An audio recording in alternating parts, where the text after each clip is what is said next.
So it was only then when I looked into it that it was like, yeah, see, I never really thought about it, but digital circuitry is unbelievably redundant. The whole idea of a digital circuit is instead of carrying an electrical voltage, which might have, 1,000 different detectable values, we use an entire wire to hold one bit. And we put amplifiers all over the place. So even if that bit drops a little bit from one or a little bit up from zero, we cram it back to one and zero all the time. So digital hardware is in fact this unbelievable act of redundancy to make the perfect little world of software that we live in possible. I'm Nathan Toops, and this is the Functionally Imperative Podcast.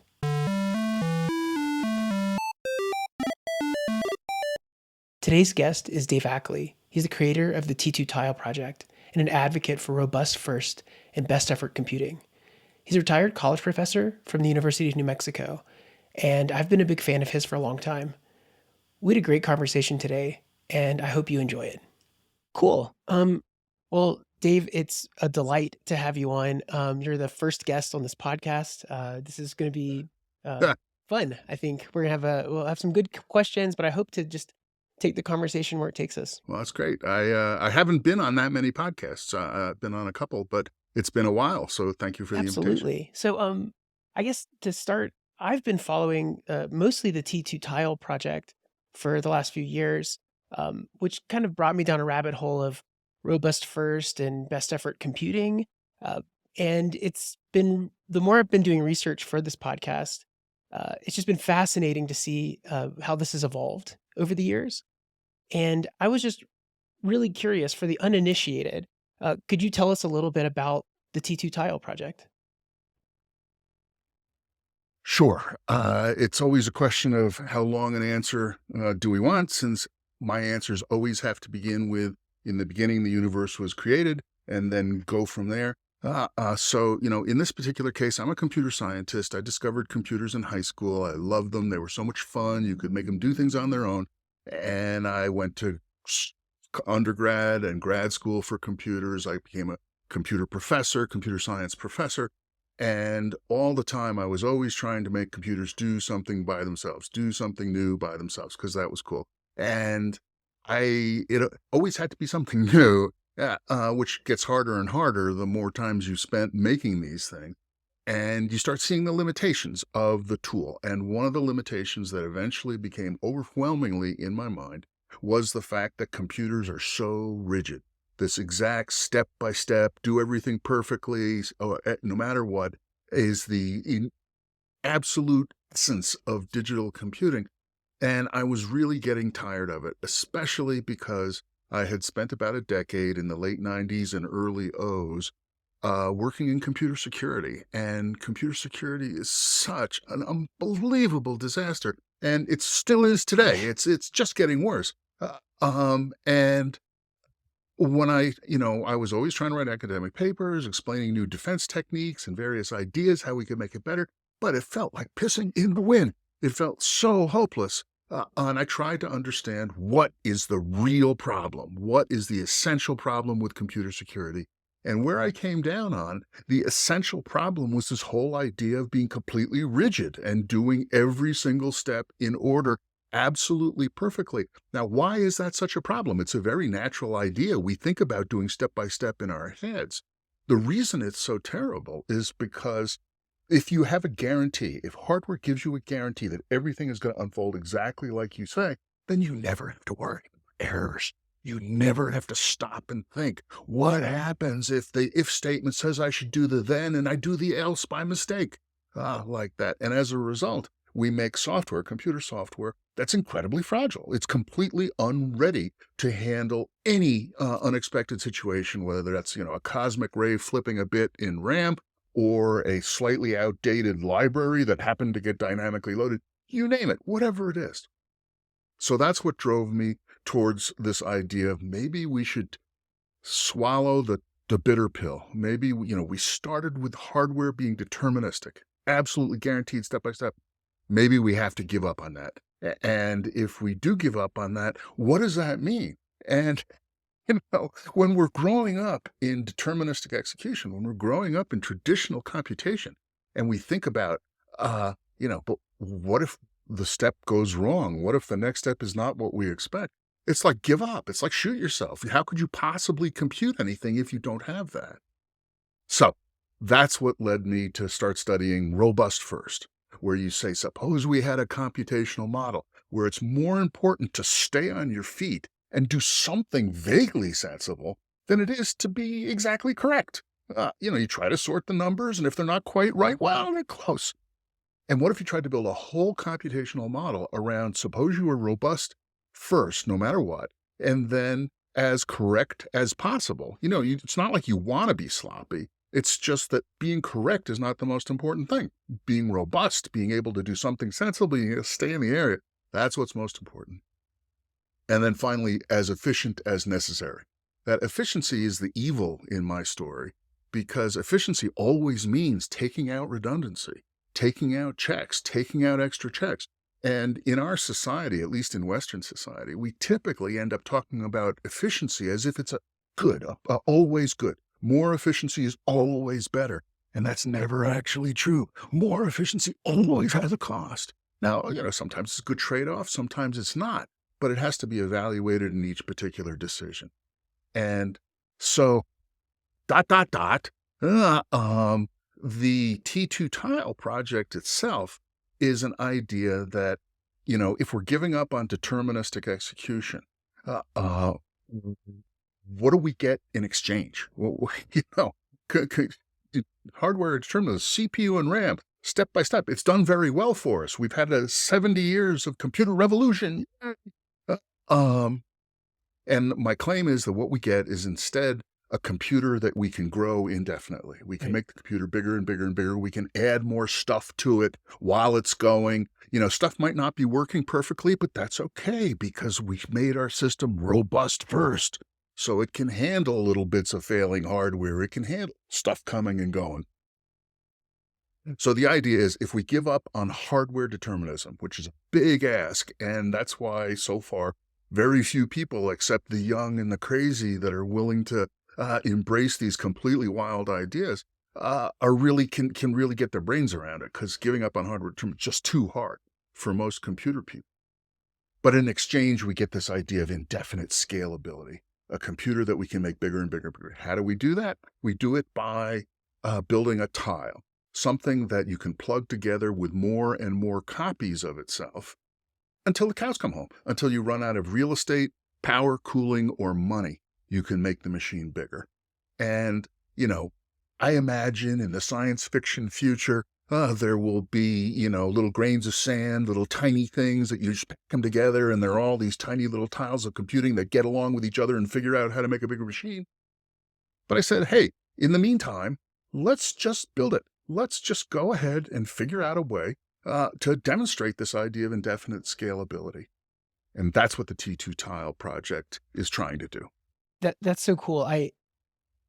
As I've dove into the T2 tile project and in your work, it crosses over with a lot of other interests than I have. I don't have a background in security as a profession, but interact with security thinking a lot as a platform We all engineer. do. But I also have an interest in physics.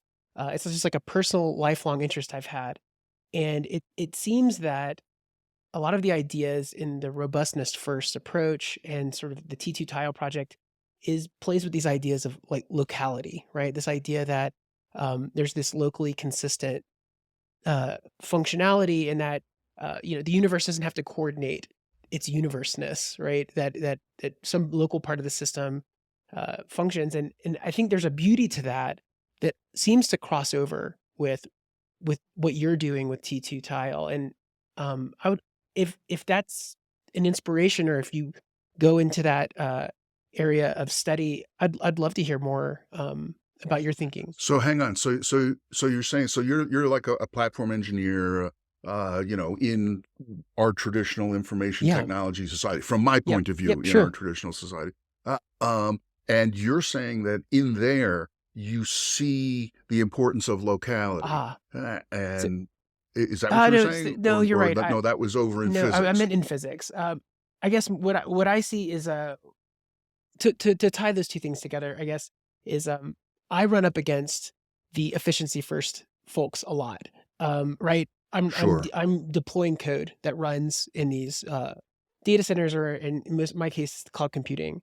But of course, the reality Right. is we are building distributed systems that are having to do error correction all the time, right? Like the best systems that we're having, at least if you look outside of the nodes and how they communicate and the things that are going on, the best software that we're writing actually has some of these principles of robustness there, right? At least that they're trying to reconcile Yes. some piece of something that they have no control over, but they're interacting with the world, right? Uh, and so, Distributed system software has to handle errors much more than traditional CPU right, and RAM host-based computing. Yes. right, right. Recently I took actually a networking class, and was my first interaction with uh, network-based algorithms and this idea of how we get consistency when state of the system can't be communicated, right? Like we just have to Right. understand these are emergent properties. And so your area of study has been interesting to me because you take this idea all the way down to foundational, or your first principles, I should say, of like, well, hey, what if we did this from square one? And so Right. I was curious, what influence in did has physics, or the thinking around physics had on your modeling? Okay. Um, sure. And again, this has sort of evolved over the years. But before I encountered digital computers as a kid, I was always trying to make little robots, little machines, little things that would do something by themselves. It would roll down the hall and knock over a block or something, anything. It didn't really matter as long as I had never done it before. Uh, um, and I became acutely aware of the limitations of physics. That it would never work. There was always friction. It wasn't strong enough. It wouldn't actually knock the thing over. It would get there, but then it would make a turn and miss, whatever it is. And when I got to encounter digital computers for the first time in high school, it was like, oh my God, this is so easy. Step by step by step, you can make as many steps as you want. They're all perfect. And I didn't come back to that for Wow. decades to say, how did that happen? How did we get from the physics of friction and noise and all of that crap to this perfect, reliable step by step for billions and billions of steps? And so it was only then when I looked into it that it was like, yeah, see, I never really thought about it, but digital circuitry is unbelievably redundant. The whole idea of a digital circuit is, instead of carrying an electrical voltage, which might have, 1,000 different detectable values, we use an entire wire to hold one bit. And we put amplifiers all over the place. So even if that bit drops a little bit from one or a little bit up from zero, we cram it back to one and zero all the time. So digital hardware is, in fact, this unbelievable act of redundancy to make the perfect little world of software that we live in possible. And it isn't really 100% guaranteed. There's always an asterisk. If you run the program long enough, or if you make the memory big enough, or if you cook it with a laser or a hair dryer or something, bit errors will start Right. happening because physics is physics, like that. So the thought was, maybe the idea of putting all of the redundancy inside the hardware level and letting the software level just live in this prima donna perfection universe of square bits, mathematical logic, is not the best way to go. And if we're going to give up on that, which is what the point of robust first is, then we have to admit that physics is going to impact Right. software. We're going to have to admit that things like running out of power, we're going to have to admit that things like locality, the things like how much memory do you actually need and how long do you need it? Because the longer you expect something to maintain itself, the more likely it is something's going to go wrong. So that's the way I imagine physics comes into it. We put ourselves off into this completely abstracted universe of mathematics and logic, but that was an IOU. There was a time bomb attached to that, and computer security is one easy way of seeing what the cost of it was. Yeah. That That one of my favorite books I read recently was a book called The Science of Can and Can't. And it talks a lot about thinking Interesting. in counterfactuals, right? So the universe has all these capabilities that can be done. And we ask a lot of questions of what our understanding of the existing system, but thinking the opposite direction of what it can't do seems to, again, I liked these ideas because when I see good security researchers, they think this way, right? They think of what are the surprising ways that I can use the system. Right. Um, Right. and this is also what robust first computing seems like it is to me, is this idea of like, hey, instead of hoping that it doesn't happen, what if we plan for this breakdown to happen from day one, right? Like inevitably Yes. and Yes. optimize for that, right? Um, Yes. yeah, Hmm. And that's really the whole idea. The thing is, it's like watch out for that first step. That once you decide to say, well, what if suppose we engineered for that? Suppose we engineered for errors that might happen anywhere at any time, like that. And it's like, well, then, what does that even mean? And the thing that I came to was what it means is instead of doing something once and expecting it to remain perfect forever. We need, so like we do in regular computing, we compute the maximum value of the loop once at the beginning, and then we assume that we can loop that many times forever. That what we need to do is re-engineer stuff so that we are constantly rebuilding it. We are constantly rebuilding it, even if it's fine. We don't have to wait for an error. In fact, we shouldn't wait for an error because that would mean we'd have to characterize the errors that we're right, waiting for. But if instead we just say, like living systems, that we are going to tear down the cells in your body and replace them with new cells on a regular basis, depending on engineering concerns in each kind of tissue in our right. bodies, then we're much better off than assuming we can just make a finger cell once and then, it'll work forever or until we have to go Right. fix it. Yeah, our bodies are making mistakes all the time, right? And it's because of the numbers of cells that we overcome the problems that we create for ourselves. I would say that almost everything that happens inside us is massively Right. redundant. That if one cell dies, there's zillions of other cells right there that can do it, or in fact, that could split and heal up the gap and rebuild the thing, because we've had to produce ourselves from an egg and a sperm. And so therefore, and we are constantly reproducing ourselves within the limits of our particular species that has some abilities for regrowth and healing and other abilities that we can't recover from. Those are engineering decisions for each living system to make. So yeah, absolutely. And that's, that to me, that's what ties this whole robust first T2 tile, all that stuff to living systems, to this idea of living computation and artificial life, which is a big area that I've worked in. That's amazing. So maybe this is a bit of a layup, and maybe you've talked about this already, but I wanted to have it in a clear question, which is, what's a piece of conventional wisdom that you've bet against? Efficiency is always Yeah, good. um, uh, put all your eggs in one basket and watch the basket very closely. Huh? And could probably think of more, but you get the that idea. yeah that is a great summation. The the efficiency is always good. It seems like we also have this in our society in general, whether this is sort of distributed systems versus global economic systems. And I think maybe that's an interesting way of thinking about the creaky aspects of this, right? Like I remember during the pandemic, there was that ship that got stuck in that one shipping lane. Right, right, Um, in the Suez or right, which whatever. was a very efficient Uh-uh. way of getting things from one place to the other.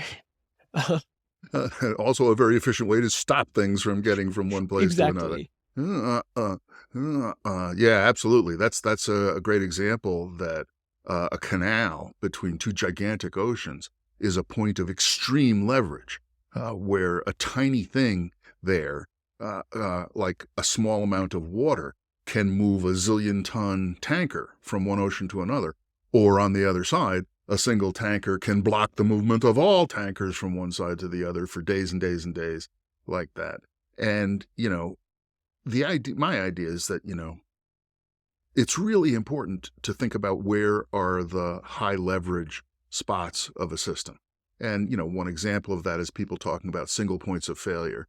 But that's just a special case of an extremely high leverage point in the system that if you fuck with this, the whole thing stops. But it's a much more general thing where there's a bunch of stuff where you can punch this stuff out. It doesn't matter. It'll just regrow. You push this, you're going to do some permanent damage. You push this, the whole thing's going to die. Like that. And the people who are touting efficiency, if you look under the hood, they're always increasing the leverage somewhere. Right. Because in fact, that's how they're getting the efficiency. They're cutting out all these redundant checks, which they're calling waste, and saying, all we need to do is say, if the number's greater than 0, then drop the bomb, or, whatever it is.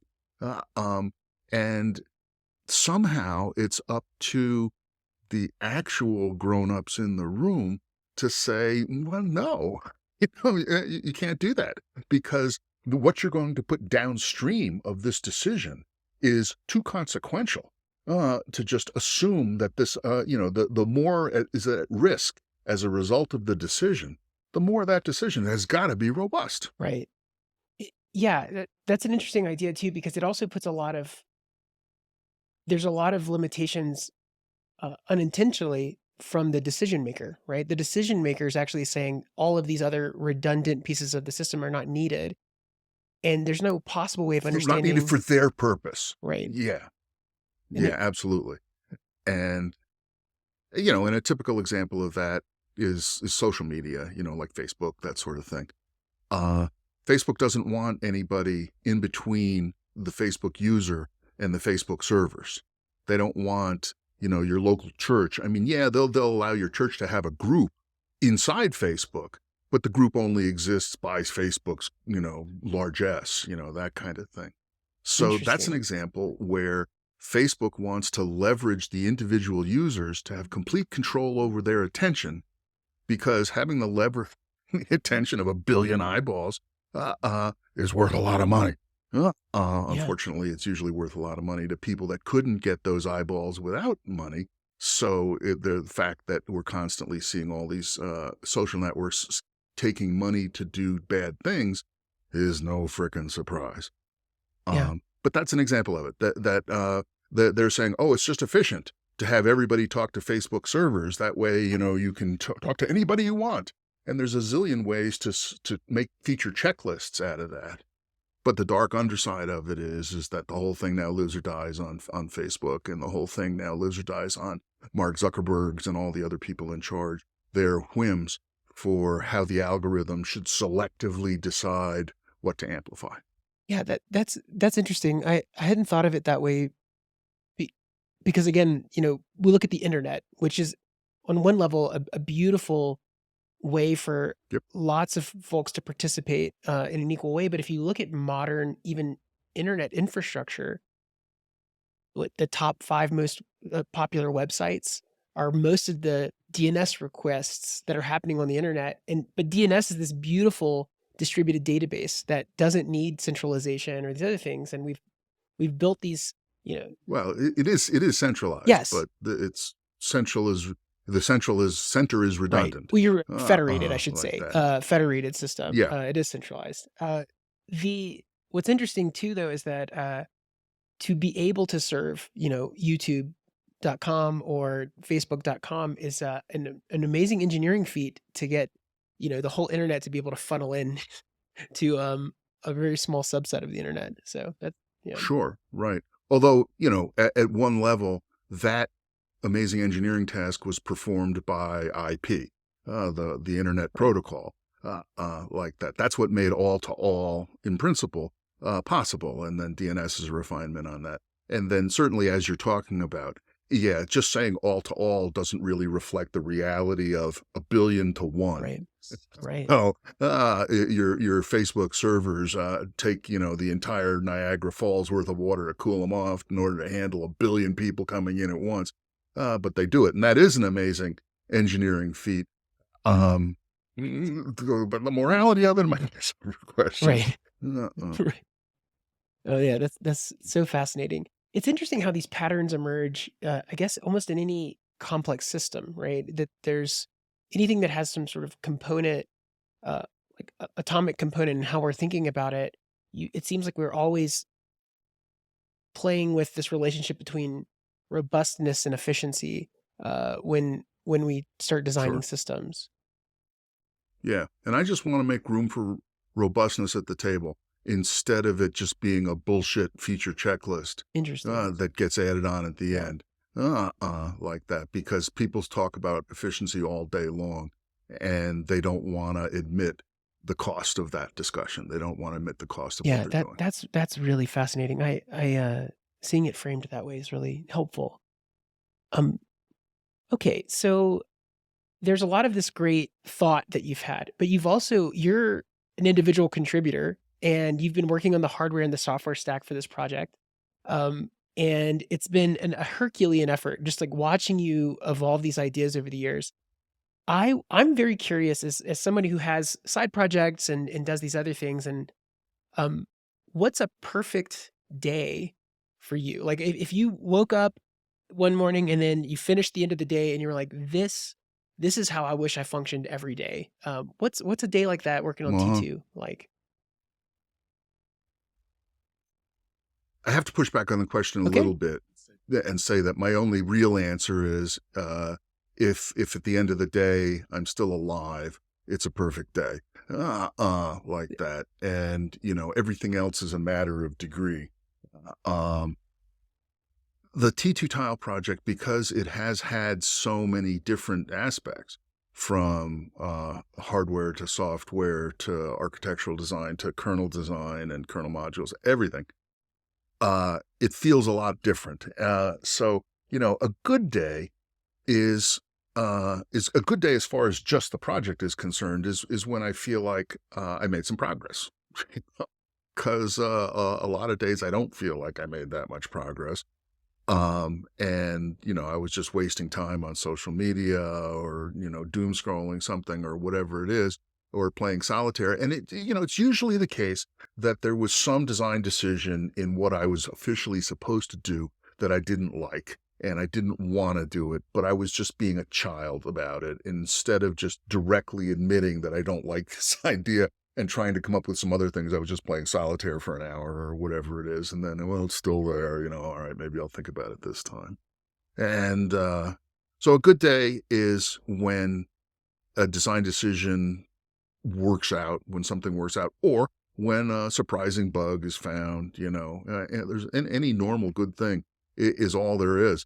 And perfection, not Cool. achievable. Like that. If I was gonna have a really good day, it would be, wake up, putter around a little bit, have my first cup of coffee, uh, be excited to hack on something that I had been hacking on the night before so that I could just jump right back into it, work on it, get to be able to check off a bunch off of my current to-do lists saying, okay, hey, that's working, that's working. Have something working even better than I expected it to, and then saying, oh yeah, that's actually a better idea than I thought. And then going and having a cocktail and a delicious dinner and watching TV with my wife and then going to sleep. Mwah, perfect day. Awesome. Uh-uh. Awesome. Uh-uh. Um, okay. So I know that there's been a lot of steps and there's a lot of iterations with the hardware. What's the Yeah. what are you most excited about with the current thinking that you have with the hardware aspect? Well, the hardware itself of the tiles has been stable for quite some time now. And what is happening is I'm leaving simulations running on the matrix, on the T2 matrix, which is currently 76 tiles. Although one of the goals for the T2 brain challenge that we're in the middle of right Right. now is to expand the matrix a little bigger. Uh, um, so they're running for weeks on end, 24/7. And occasionally things happen, like tiles screw up or the screen just goes white or something like that. And so I end up trying to actually replace tiles out of the middle of it without rebooting the rest of the matrix and things like that. And sometimes it works and sometimes it doesn't, because the software could be better. The software could be more robust. The software could handle disruptions better than it does. I tried in some cases, but it's hard. And then this latest thing is because I'm trying to take that entire matrix and let it be a model of a brain or a cognitive system rather than an entire simulated universe, like the things that these, AI people pretend we're living in, that kind of stuff. Now the idea is just take that whole thing and imagine that's a little teeny patch of brain surface and connect it to an external reality of some sort. So that's what I'm working on now, and that's been, going back to hardware again. And in fact, I've got it running right here. But um, so that's a little teeny bit of hardware to make a new communication method, essentially to be a spine to connect to some of the tiles in the matrix and then connect to an outside world, which in this case is just going to be a laptop running a 3D physics simulation. And the outside world is just going to be the little world inside this 3D physics simulation. But senses from that world are going to go up the spine and hit the matrix, and it's going to do its brainy computing, whatever it is, that remains to be figured out. And then its motor commands, its decisions about what to do, are going to come back down the spine, and we're going to deploy them into the little 3D simulated physics world and then watch and see what happens. So that's the latest. And I was happy to actually have a little bit of hardware that I could work on. Yeah, that's awesome. With all of this iteration and the work that you've been doing, I'd love to know if you could tell me about something that you did that worked out, but not for the reason you thought it would. Give me a minute to put Yeah. that in the search filter and see what pops up. Uh, um, Things that worked out. Well, one of the things that's true about computers in general for me, or at least traditional computers, is that I always viewed them as a game of solitaire that I always win, eventually, like that. And the harder it is to find a bug, that's just because my skills aren't as good, or the bug is particularly hard, or whatever it was. Uh, um, and well, we'll put it this way. Here, one example was that I had stuff that was running weirdly. And well, see, I don't know. Can we go on to another one and then let me be Yeah. reminded by that about that later? Because I don't have a good one. I mean, I could give you one not from the T2 Tile project. I could give you things from artificial life research way back in history because I've already written about those, but they don't feel Oh, okay. fresh. Yeah, Uh, no, um, that's fine. So let me think. mhm. Tell me, and this could be anywhere from your career, uh, from academia or personal. Tell me the work that some of the work that you're most proud of. Okay. Well, the Boltzmann machine learning algorithm was not my work. It was my professor's work when I was a graduate student. But I did most of the implementation of the very first simulators. I gathered the data. I I remember sitting in my advisor's office when the software was first starting to run. And so this is learning. This is machine learning in the 1980s. And we had given it some particular little problem. I don't know if it was the XOR problem or something even simpler than that. But the simulation was running and doing all the stuff, and I had gotten enough of the bugs out that it seemed believable. And every so often, every epoch, it would print out the value of the error that it had observed on the previous epoch. And we wanted that number in principle to get smaller. Uh, um, and we were just sitting there, my advisor and I, staring at this thing. And each time a number came up, he would make a graph on the board, on the whiteboard, on the chalkboard, and it was going down. It was going down. We were getting excited. And then it went up. Oh, and then it went down, and then it went down again.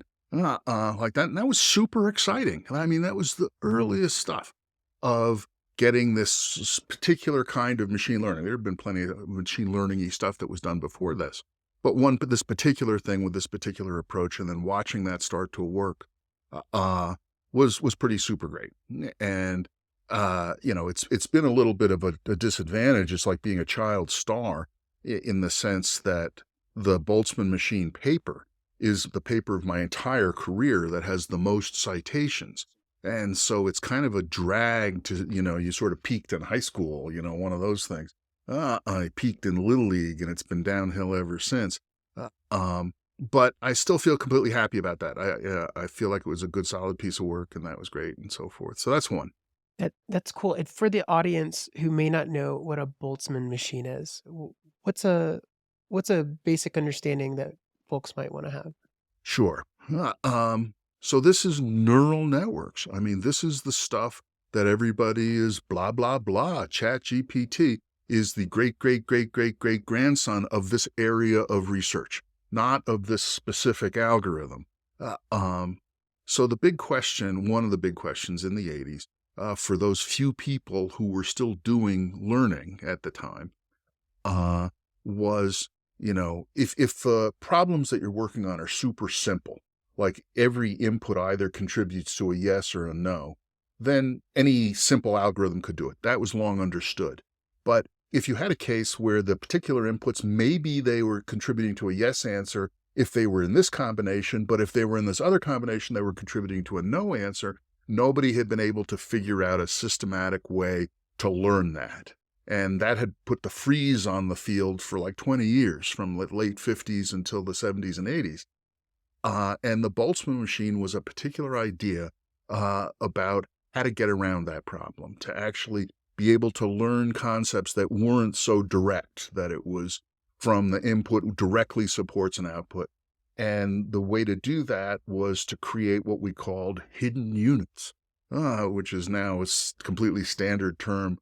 So instead of just having inputs and outputs, you have these hidden units in between that could create higher order concepts. I mean, using the term concept very loosely. And the Boltzmann machine learning algorithm was a particular way of doing it. And the way it worked was you'd have this network and you just let it rattle. The Boltzmann machine was random. So even if you didn't give it any new input at all, if you just let it do what it wanted to do, the things would be flickering on and off and all this stuff. And you measure how often each of the units was on together while it's doing that. And then you start feeding an input. You say, when you see this, you should say that. When you see this, you should say that. And you let it rattle around under those conditions, and you get another set of statistics that when we're feeding input and output, then the statistics are like this. And when you just let it daydream, when you just let it sleep, when you let it do whatever it wants with no input or output constraint, it does this. And then if you take the difference in those two distributions, there's a way that you can figure out how to change the weights in the network to make the distribution of its sleep activity more like the distribution of its waking activity. And that was the Boltzmann machine learning algorithm. And it was kind of the first algorithm that handled a certain particular kind of little problem in a reasonably understandably, mathematically understandable way that also worked as an implementation. It also worked in simulation. That's really cool. Your work in that area, what did that end up unlocking for you, career-wise? Like, what did you end up working on next because of that? Well, so when I enjoyed graduate school a lot. And I was really not that interested in graduating and going out in the real world. But after I'd been in graduate school for 7 years, something like that, my advisor told me that, I'm not funding you after next February. And I said, okay, my dissertation will be done next February. And it was, and I went out on the job market there.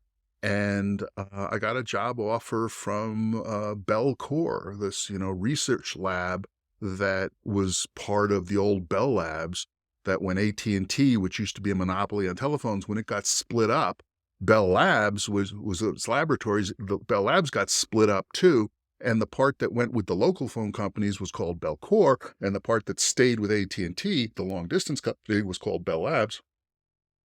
And I got a job offer from a guy, a group manager at Belcore, and because he liked my dissertation, I guess. Uh, um, and my job description was to work on problems of my own choosing. Hey, Uh, that's uh, awesome. so I did. Yeah, it was great. And I stayed at Belcore for about 7 years. And it was good for about 5 years. And then Belcore was all going in the dumper at that point, and eventually I went off to academia. Fascinating. That's great. And has hardware always played a role in the type of work that you're doing, or have you spent parts of your career all in the mostly research and software end of? Yeah, no, I mean, as I even say in the T Tuesday updates to this day, I am software guy lost in Right. hardware land. I only started doing hardware out of necessity. And if I looked at other folks, other computer science faculty, say, who were better at being computer science faculty than I am, they would have been able. They're able to get grants to do stuff, which means that they can then get graduate students to do stuff, and they get graduate students to do hardware stuff for them, like build drones, copters with special properties, build swarms of robots and stuff like that, so that other people in the group and the faculty themselves can think more at the software level. But, for multiple reasons, I was not that good in academic faculty. I wasn't that good at grantsmanship. I wasn't that good at telling funders what they wanted to hear, because I would only tell them what I was thinking about, that exact week, that exact Wow. month. And it was like, this guy's a nut job. And so that's why I just ended up saying, well, fuck it, I'm just going to do it myself. So I'd always been terrified of hardware because it threw me back to that beginning of my life when I was a kid before I found digital computers, where I was building machines with little motors and batteries and fans and stuff like that that never actually worked. And by saying I'm going to do hardware now was my attempt to re-own that space, re-own the space of making stuff out of physics instead of making stuff out That's of bits. cool. And it's been fun because you get to climb a learning curve, and that's what's fun. Yeah. Uh, I uh, so I have an affinity for contrarians and for unconventional thinking, and so that uh is really I find it fascinating. It might not have always been a fun personal experience to have to butt up against that, but I'm curious, what influence did you feel like you were able to have on your students, uh, when you were teaching? Because I would imagine that these ideas would have come with you to the classroom. sure. So if I taught one course more than others, uh, it was the third course in programming, the systems programming course. That, in fact, the way I taught it, it was kind of halfway towards a sort of capstone design class, although eventually we changed the curriculum and there was an explicit software engineering capstone class. But this was where we kind of separated the kids from the grown-ups as far as being serious about programming. And uh, I felt like my goal was to get people to get it. And, because when you start learning programming, it's really hard and it's so nitpicky and all these fussy little stupid things that we ask large language models to do for us now. Um, they all have to be absolutely right, or you just get a horrible punishment, over and over and over again. Um, but my position as a teacher, I mean, I would never say this to the students, but what I was actually trying to convey to them was an attitude of the hacker, an attitude of having the knowledge, the competence, and the confidence that you knew how to make this machine jump the way you wanted it. And if you didn't know how, you knew how to find out how, like that. And that made you a member of the club that I was talking about before, where it's a game of solitaire that you always win. Like that. You can't be defeated by a programming thing except if you give up, except if you have, your moral fiber isn't there. And so I tried to show up in class. I tried to make up uh, new assignments each semester, or at least variations on old assignments, so that one couldn't just steal the project from before. But then mostly try to get excited about stuff. Mostly try to get excited about how cool this is, and then immediately turn around and say, of course, it has these limitations, but there's this other thing that's cool too. Like that. And, I've gotten feedback from students over the years that, thought that was worthwhile, thought they learned a lot about programming. So that's on the one hand, that's the big official class. But when I got to teach research seminars, more stuff about my own work, I had a class called the Artificial Life Research Studio that I taught 2 or 3 times, I'm not sure, maybe 4. Uh, um, that was explicitly about all this stuff. And in the later iterations of the Artificial Life Research Studio, we used the movable feast machine simulator, the software that was building. We wrote code in Ulam, the language that developed for the T2 tile project. All of that stuff was absolutely in the class. People were writing final projects in Ulam to run on the movable feast machine simulator, MFMS. And you can find videos on YouTube to this day that them, presenting their final projects and that stuff. So for that, it was absolutely literal. And I did get lots of useful feedback, lots of improvements that came out of having that kind of field testing at that level. That's fascinating, and we'll share some links to that in the show notes, just because I think that would be really those helped me a lot when I stumbled upon those to understand the reasoning behind some of this. And again, it's beautiful in its like emergence, what comes out of it. Well, certainly one thing that was relatively recent for me is this idea of top-down engineering versus bottom-up engineering. And, it's a sort of an obvious thing to say. You take top-down, bottom-up, you put it with cooking, you put it with, whatever, you put it with engineering. But the idea is, from top-down engineering, you start with a problem and figure out gradually how to implement it in stuff that you can actually build. Bottom-up engineering, instead, you start with the world that you have and try to make it do useful things that you might be able to provide, put together and make more complex, useful things like that. And they are both absolutely legitimate engineering techniques. I mean, what I would say in the software engineering class is that the purpose of computing is to connect physics to money. And you have these layers of hardware, software, user experience. Please type in your credit card now, at the top of the stack and so forth. And that has to produce enough money to pay for that entire level of machinery, all the way back down to the physics. And so you can do that. You can start at the end user. You say, okay, how can I get someone to give me their credit card? Or you can start all the way at the bottom at how can I make silicon go faster with less heat, or how can I make gallium arsenide, or whatever it is. And then you can climb your way back up.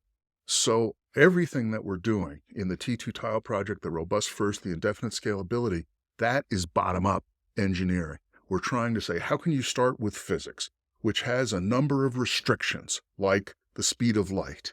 You can only do things inside your light cone. So if you want to do it fast, it has to be local, as we already talked about. And so as a result, how can you do something useful in this amount of space? And then how could you do something a little bit bigger, a little bit slower in this amount of space? And we're trying to provide a palette. We're trying to provide basic things equivalent to NAND gates and registers and the basic ingredients of deterministic computing, but stuff that will survive in this robust first space where it has to constantly be reconstructing itself and constantly checking, are you still there? Are you still there? Are you still there? All of that. And then all of that I hope the goal is to produce a presentation level, a robust abstraction layer where people could, again, start to be more software only-ish.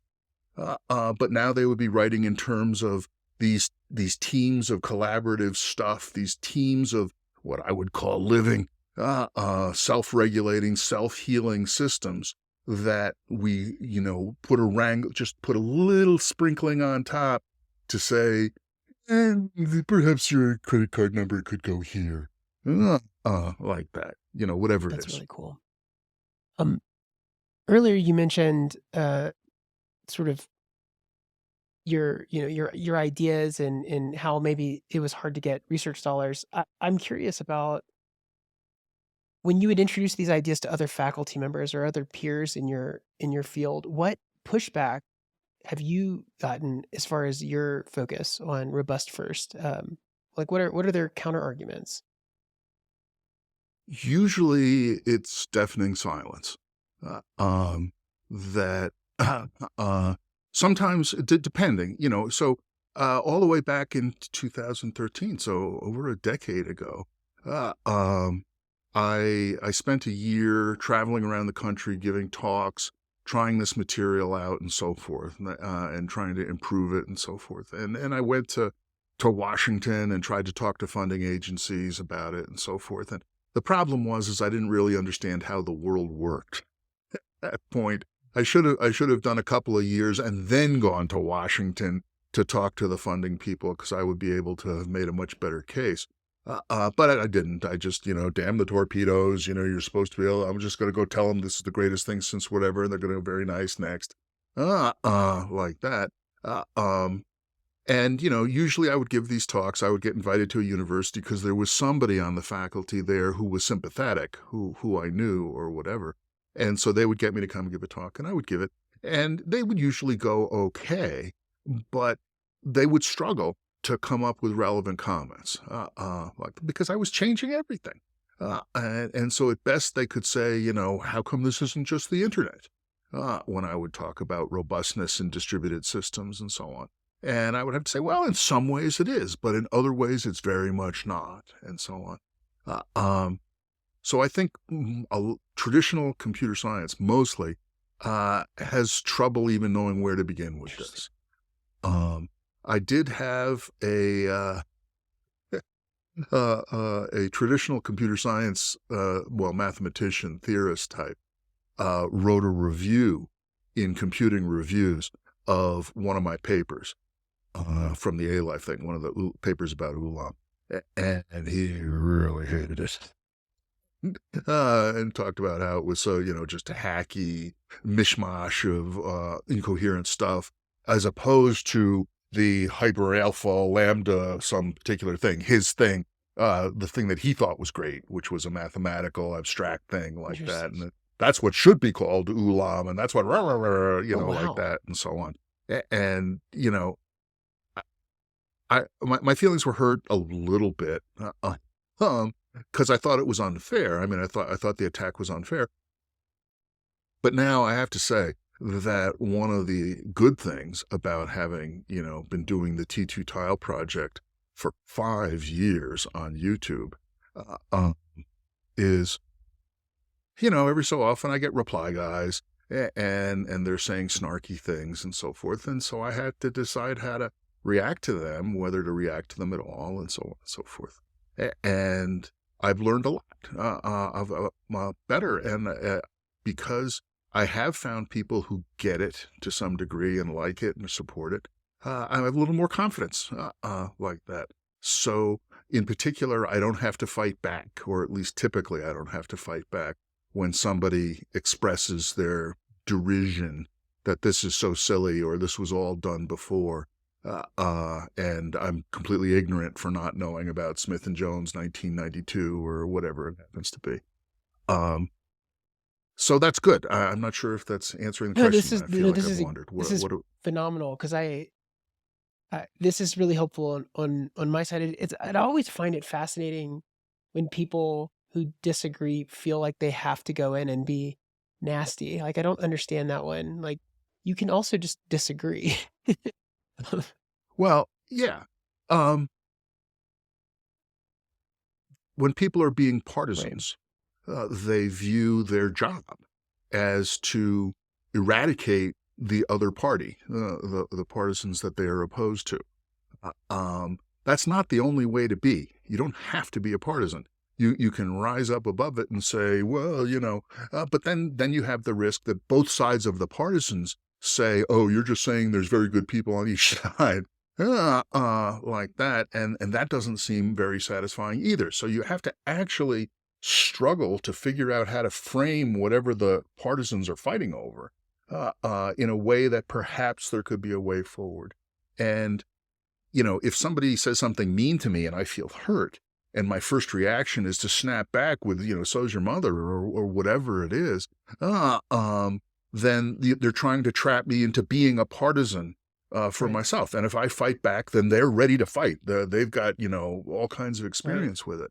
But if I can lay back long enough to say, but I'm actually not partisan about that. There's a lot of senses in which you're right. My videos really do suck. You that they would be so much better if I was willing to edit them rather than just do them live and leave the entire thing up.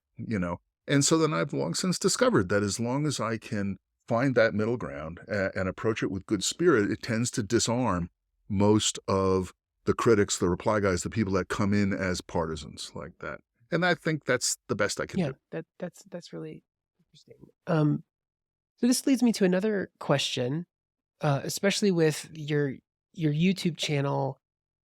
What what made you decide to start building in public like this and using YouTube? Uh, yeah, I'm not entirely sure. I mean, what I said in the opening episode of the T2 Tile Project on YouTube was I had just retired. I had just retired from academia, and I was afraid that I was just going to turn into a veg and stare at the TV all day long, whatever. And so I decided to create this this YouTube weekly update, the T Tuesday updates, to keep myself from doing that, to try to make myself put on the record. And at that time, there was another YouTube channel called Wintergatan Wednesdays, a guy that was building this crazy marble Yes, machine to I'm a make huge fan, music by the way. that I used to follow. And so I was just inspired by that. Oh, he's doing Wintergatan Wednesdays. I'll do Tea Tuesdays. And that Oh, was as far that's as so it went. cool. Uh, I um, didn't realize. on the other hand, Yeah. one last bit, that even when I was a kid, high school, junior high school, I used to make movies with Super 8 cameras and stop Cool. motion and claymation and friends running down the street and pretending to kill each other and all that kind of stuff. So I've always been trying to make stuff, make creations to present. And, these kids these days, you guys, you have no idea how good you have it. You sync sound, you just get it off of your phone. Give me a break. I would have killed for sync sound when I was a kid. Anyway, so in that sense, coming to YouTube was sort of a coming home, or a sort of it was That's destiny. cool. No, that's great. I didn't realize that I know that you used some of Wintergarten's free music that he shares, but Right, I didn't absolutely. realize the inspiration cross-pollination there. Yes, I was a Patreon supporter of that for years, and my daughter's 8 cool. years old, but when she was little, when he made the first Marble Machine video, we would watch that when she was little, and then we Right. watched him make the Marble Machine X, and of course now he's on this like latest iteration. Um, Yeah, I've lost the touch a little bit, I have to no, no, admit. no, he stopped Uh, making videos um, for a while. I think now it's mostly getting down yeah, to yeah. It's yeah, it's designed first now. principles and this is his obsession, which I think is also interesting, right? Once his eyes were opened about needing to get back to the fundamentals, the journey has been fascinating there too. Oh, well, that's good. Yeah. That's good. I mean, to me, growing up, I was a pinball Mm. addict, and I loved playing pinball. I was quite good at it.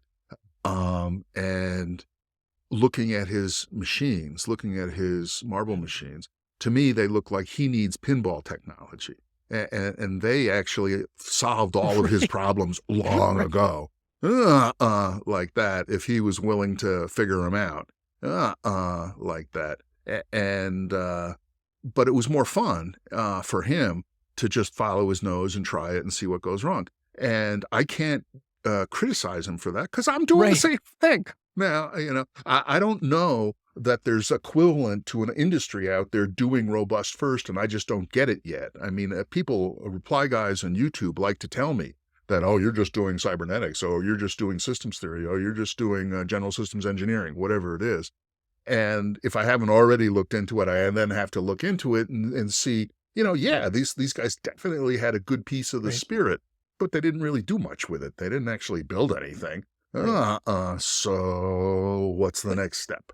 And I'm back that's on my interesting. own. And again, this is the other area here, which is the, robustness of ideas, robustness of perspective, and experience is also really important. And so, one of the things I love about the T2 Tile project is that you do take this very different view, and I learn things from it all the time. And so that's what I appreciate about Great, this existing, right? great.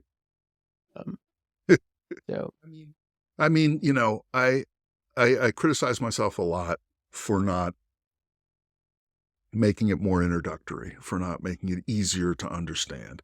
And I've got well-meaning YouTubers who comment on my videos, and they're, recurring comments. I didn't really get it, but I thought it was kind of interesting, something like that. And on the one hand, I feel bad for not making it clear enough that they can get it, but I can't actually take that kind of time right now, in with everything else, with the number of hours in a day. So I have to hope that there are folks out there, kind of like you were just saying, who can find some value in it, because I'm trying to say things that I believe are really true and are actually important, and are they just kind of come out of what I'm working on at the moment. And that's the only reason they're there. It's not because I wanted to say them separately or whatever. It's just because, okay, now we're working on serial loops and we have to deal with errors, or, whatever.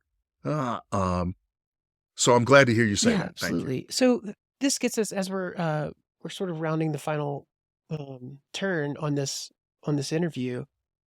Um, a young person who is now learning to love to learn, and is introducing themselves to new ideas, and maybe wants to get into robust first and best effort computing, where would you recommend that they get started? What books or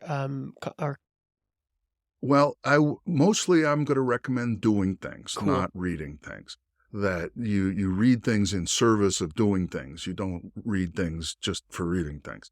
Because I have this experience where reading about something makes me less likely to do it. Because now it seems like, oh my God, they do it so well and everything. I'll never be able to do it that well. So I never even start. Um, so what I would think, again, this is just from my particular angle. I wouldn't expect this to apply to everybody who wants to learn how thinking about thinking. Um, is to just start writing, just programming stuff in as many different contexts as possible. I would think a typical thing these days would be like Minecraft, or this Right. Roblox, or I don't even know the difference between the two of them. And I would say the funnest thing is try to make something do something by itself. Build something that's supposed to do something by itself and see if you can get it to do it by itself. And don't be necessarily limited to computers. Actually build physical things with a battery or with a wind up rubber band, stuff like that. And the point is you set them up and knock them down. You say, it would be cool to see if I could make a slingshot that would hit a Nerf ball with a pencil, and say, okay, Dad says we're not allowed to do that. All right, well, maybe we can do something else with a Nerf bullet and a Nerf ball, whatever. That's To great. me, making stuff do stuff by itself is just inherently naturally fun, and I did it ever since I was preschool, pre-kindergarten.